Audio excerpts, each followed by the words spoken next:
In this video, we're going to do a lesson on right angles, acute angles, and obtuse angles.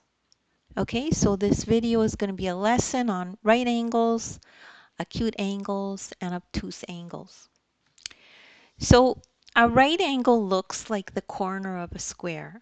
It usually is marked like this on a drawing. So usually you'll see a little tiny square in the corner of that angle. So it would look like this. A perfect square angle, which is a right angle. Or another way of saying a right angle is a 90-degree angle. So the special symbol, this little box, is placed in the corner of the angle to let you know and to see that this is a perfect right angle. Or another way to say it is a square angle. Or another way to say it is a 90-degree angle.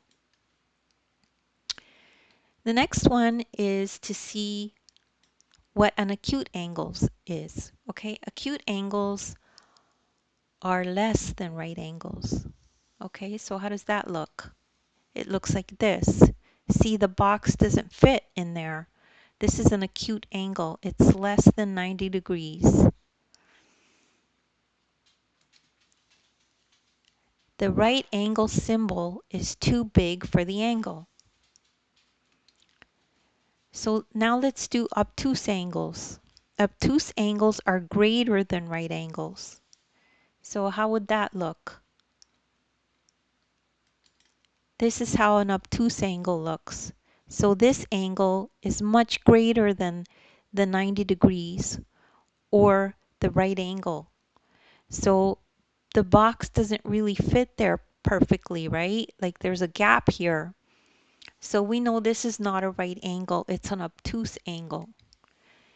And the right angle symbol is too small for the angle, right? It's too small.